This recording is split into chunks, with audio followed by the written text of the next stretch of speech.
ఇప్పుడు మన కస్టమర్ వచ్చేసరికి పౌచ్ గ్లాసు రెండే పిచ్చుకున్నాడు. మనకి ఫోన్ పే చేస్తాడు.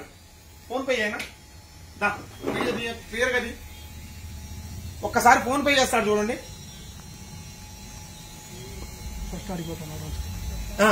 అక్కడ స్కాన్ చేస్తాడు చూడండి.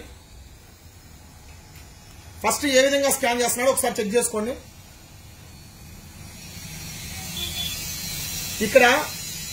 ఇక్కడ చూడండి, మెయిన్ ఫోన్ పేలో ఏం పేరు వచ్చిందో మొత్తం చూసుకున్నాడు. ఒక్కసారి చూడు, కింద పెట్టి చేశాను నీట్గా మళ్ళీ కనపడేట్టు. ఎందుకంటే మీరు చూడండి ఒకసారి, బయట ఫ్రాడ్ స్కామ్స్ ఎలా జరుగుతుంది. ఖచ్చితంగా ఇది షాపుల వాళ్ళకి మాత్రమే. ఎందుకు చూడాల్సింది ఏంటంటే, ఇప్పుడు ఫోన్ పేలో డబ్బులు కొట్టించుకుంటున్నారు. డబ్బులు కొట్టించుకోవడం వల్ల ఎలా ఫ్రాడ్ చేస్తున్నారు అనేది మీకు బయటపడడం కోసం ఈ వీడియో చేస్తున్నా. ఒకసారి దానికి కానీ ఇక్కడ ఒకటి ఫేక్ పే, ఫోన్ పే లాగానే ఉంటుంది సేమ్.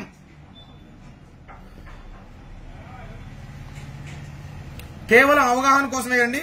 ఇప్పుడు 1 లక్ష రూపాయలు నాకు కొడుతున్నాడు డబ్బులు. చూడండి, శబ్దం కూడా వచ్చింది కొట్టినట్టు. ఇక్కడ వ్యూ డీటెయిల్స్ కొడితే సురేంద్ర సెల్ పాయింట్ పెయిడ్ 1 లక్ష రూపాయలు. ఇక్కడ బ్యాంక్ కూడా ఎస్బీఐ బ్యాంక్ నుంచి పే చేసినట్టు వచ్చింది. ఒకసారి క్లియర్ గా చూసుకోండి. వీడియో నీట్ గా చూపినా. Time to time date time చూడండి ఒకసారి, 11:53.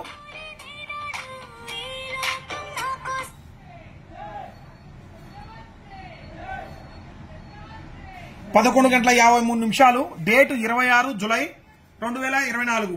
సో ఒక ట్రాన్సాక్షన్ ఐడి కూడా వచ్చింది, పేరు వచ్చింది, అండ్ బ్యాంక్ డీటెయిల్స్ వచ్చినాయి. కస్టమర్ ఏమనుకుంటాం, ఇంకా మనం చూసుకునేది ఏంది, డబ్బులు ఇచ్చి పంపించు, అన్నయ్య అడిగిపోతాడు అనుకుంటాం, తమ్ముడి అడిగిపోతాడు అనుకుంటాం.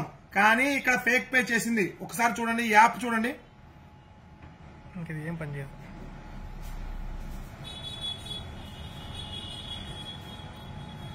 ఇది కేవలం అవగాహన కోసం మాత్రమే చేస్తుంది. మీకు ఎవరిని ఉద్దేశించి కాదు, ఎవరిని ఇది చేయాలని కాదు. ఇక్కడ ఫోన్ పే, ఇది ఫేక్ పే.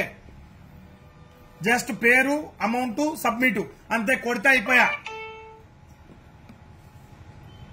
ఇక్కడ చూడండి, ఇక్కడ మామూలు ఫోన్ పేలో క్యూఆర్ చేసుకొని దాన్ని ఎలా నేమ్ వస్తుందో అలానే కొట్టి మీకు పోతున్నారు. చాలా జాగ్రత్తగా ఉండండి, బిజినెస్ చేసుకునే వాళ్ళు చాలా జాగ్రత్తగా ఉండండి. ఈ వీడియోని ప్రతి ఒక్కరూ షేర్ అయితే చేయండి. థ్యాంక్ యూ అండి.